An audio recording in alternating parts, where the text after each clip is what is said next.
আলাইকুম রহমতুল্লাহ। আজকে একটা অভিজ্ঞতা হয়েছে, অভিজ্ঞতার কথা শেয়ার করতে চাচ্ছি। তো এটার জন্য আমি বসেছিলাম প্রায় 3 মাস। ও 3 মাস আমি চাইছিলাম কি এটা যে বর্তমান প্রজন্ম যারা আছে, তো এদের যে মেয়ে প্রজন্ম যারা আছে, তো ওদের চাহিদাগুলো কি, ওদের মাইন্ডগুলো সেটা হচ্ছে কেমন, এইটা খুঁজতে গিয়া আমি অবাক বিষয় যেটা হচ্ছে গিয়া আজকে একটা স্কুলের ক্লাস 9-এর স্টুডেন্টের সাথে কথা বলছিলাম। তো কথা বলার পথে আমি দেখলাম ওদের স্কিলটা পরিষ্কার, ঠিক আছে, মেয়েদের স্কিলটা পরিষ্কার, ঠিক আছে, কিন্তু গতিটা দিতে পারতেছে না মেধা। এর কারণটা হচ্ছে এতটুকু জিনিস, ওরা কোনো একটা ব্যাপারে আবদ্ধ, আটকানো, ফ্রেশলি চলতে পারতেছে না, বা ছেলেরা যেভাবে ফ্রেশলি চলতে পারছে সেটাকে আমি চলতে পারছি না। আমি ওরকম বলতেছি না যে বিধর্মীয় ব্যাপার বা ওরকম না, ওইটা না প্লিজ। তো ব্যাপারটা হচ্ছে এরকমের, এই স্কুলের ছেলেরা ওরা আমি যে কথা বলছিলাম, ওরা খুব কেয়ারফুলিভাবে নিছে আমার কথাগুলো। তো মেয়েরা কেয়ারফুলিভাবে নিতে পারে নাই, কিছু লোক কিছু কিছু মেয়েরা নিছে, কিছু মেয়ে নিতে পারে নাই। তো আমি চাচ্ছি কি যেই মেয়েগুলো নিছে, তো ওদের মনোযোগ এক ছিল না। এক না থাকার কারণে হচ্ছে গিয়ে আমি মনে করছি গিয়া ওকে কিছু স্কিল লুজ আমার মনে হচ্ছে।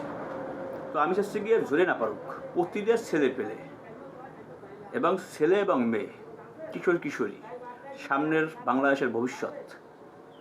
যেহেতু সামনের বাংলাদেশের ভবিষ্যৎ, সেহেতু ওদেরকে প্রতিটা লোকেরই যদি ঠিক মতন একই লেভেলে চলতে পারে, আমার মনে হয় যে ঠিক হবে।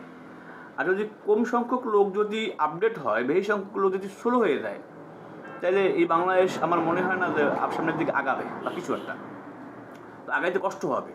তো আমার চাওয়া পাওয়া প্রতিটা ছেলে হোক আর মেয়ে হোক, গতি যদি ঠিক থাকে, লেখাপড়ার গতি সিস্টেম অনুযায়ী গতি যদি ঠিক থাকে। ওরা ক্লাস 9-এ পড়ে, ক্লাস 9-এর ক্লাসে দেশে ভাই আমি কথা বলছি, যেহেতু তো ক্লাস 9-এর যে মাইন্ড থাকা উচিত, ছেলেদের তুলনায় মেয়েদের মাইন্ড সবার ছিল না। ছেলের সংখ্যা কম, 2-1 জন, কিন্তু মেয়েদের তুলনায় অর্ধেকের বেশি আমি পাইনি, অর্ধেকের কম আমি পাইছি যাদের মাইন্ড স্পিড ঠিক আছে। তো আমি চাচ্ছি গিয়া পারিবারিক ব্যাপার, এই পারিবারিক ব্যাপারের কারণে এই জিনিসগুলো হচ্ছে। মানে বইতে যা পড়াশুনো আছে, আগের দিনে আমরা যে সময় পড়াশোনা করতে গেতাম বা ওয়াজ নসিহত শুনতে যেতাম, আমরা এরকমের শুনতাম, একদিন নবী মোস্তফায় রাস্তা দিয়ে হাঁটতে যায়, হরিণটা বান্ধা ছিল গাছেরই তলায়, আমরা এই পর্যন্ত শুনতাম।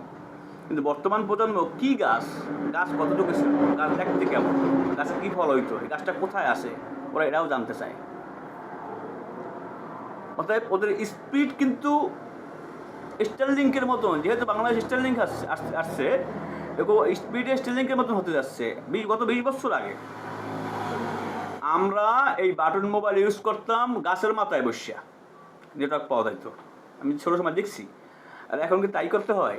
তাই মোবাইলে যদি স্পিড, নেটের স্পিড এরকম হয়, ব্রেনটির স্পিড দিন দিন বাড়বে। কিন্তু বাড়তে গেলে বা বাড়লে তার স্পিডের খোরাকিও দিতে হবে। তো পারিবারিক অবকাঠামোর কারণে এই স্পিডটা মেয়েদের কম দেখা যাচ্ছে।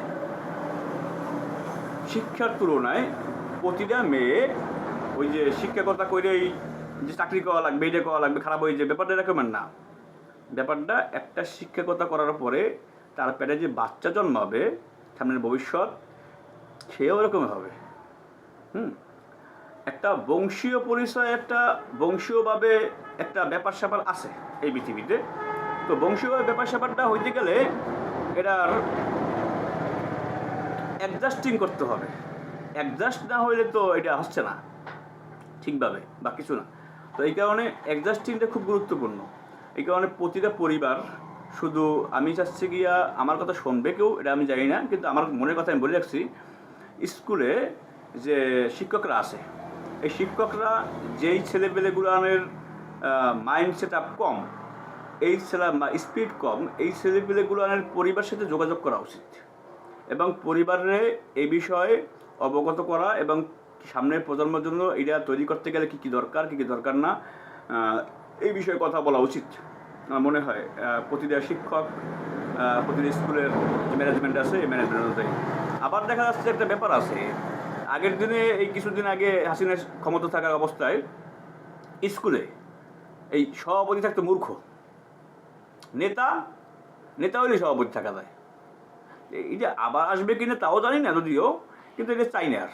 আমি যাচ্ছি গিয়া যে স্কুল যে এলাকায় প্রতিষ্ঠান ওই এলাকায় স্মার্ট বা ওই যে শিক্ষিত ভদ্র ওই এলাকায় একজন লোক নাই। এটার ভিতরে ঝামেলা রাজনীতি ঢুকে গেছে গা, এই কারণে কেউ সাধারণ মানুষ বা ভালো মানুষগুলো আসতেছে না, ভালো মানুষ আসতে বাধা দিচ্ছে, ব্যাপারটা এরকমের। তো আমি চাচ্ছি না এরকমের আর বাধা দেবে কেউ। আমি মনে করি ঠিক আছে, যার দিক থেকে খেয়াল রাখা ভালো, এবং ম্যানেজমেন্ট সামনের প্রজন্মটা স্পিড গতিতে, স্টারলিংকের স্পিড গতিতে 420 ভোল্টের স্পিড গতিতে তৈরি করার জন্য সবাই কাজ করবে ইনশাল্লাহ, আশা করি। আমি অনেক কটা স্কুল ঘুরছি, একাধিক স্কুলের স্টুডেন্টের সাথে কথা বলছিলাম ক্লাসের ভিতরে হুট করে। তো ক্লাসের ভিতরে হুট করে কথা বলার পরও ঠিক আছে, ওরা আমার কথাগুলো খুব মনোযোগ দিছিল, 2 মিনিট করে কথা বলছি অনলি। তো এই যে আমি যেটা বুঝলাম যে ওদের ক্যাটাগরিগুলোর এই এরকমের দরকার আছে, একটু ঘাটতি আছে এখানে। সামাজিকভাবে পরিবার থেকে নিয়ন্ত্রণের বাইরে, পরিবার থেকে যেই নিয়ন্ত্রণ করতে হবে এই নিয়ন্ত্রণটা করতে পারতেছে। এই নিয়ন্ত্রণটা বর্তমান প্রজন্মের কাছে করতে গেলেও একটা শিক্ষার দরকার আছে, একটা বর্তমান জেনারেশন সমস্যা চলতে আছে। তো জেনারেশন সমস্যা হয়েছে এইটা এরকমের যে একটা ছেলে বর্তমানে মোবাইল দিয়ে একটা অ্যান্ড্রয়েড মোবাইল দিয়ে মুহূর্তের ভিতরে অনেক কিছু করতে পারে।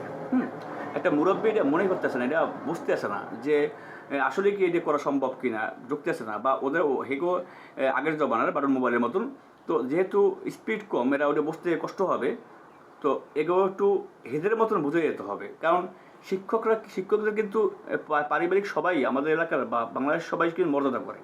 এই মর্যাদা যেহেতু করে, তাদের সময় কথা বলে, তার কথাগুলো শুনবে কিন্তু।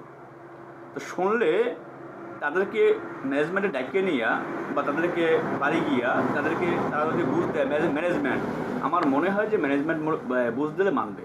সাধারণ কোনো মানুষে কোনো নেতা কোনো ডিসি এসা অমুক দিলে মানবে না আমার মনে হয়, যা বা মাইন্ডে ওই রকম নিবে না, সেট আপ করবে না। তো শিক্ষকদের যদি 1 বার 2 বার 3 বার এরকম যদি সামাজিকভাবে যেই ফ্যামিলিগুলো এরকম আছে ফ্যামিলি সহকারে যদি ক্লাস নেওয়া হয়, এবং ক্লাস নেওয়া বলতে একটা জিনিস জ্ঞান দেওয়া, তো নেওয়া হয়, তাইলে দেখা যাচ্ছে গিয়া বোঝানো, ক্লাসটা মানে বোঝানো।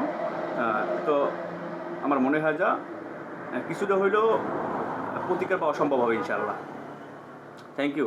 আজকের অভিজ্ঞতা শেয়ার করলাম জাস্ট।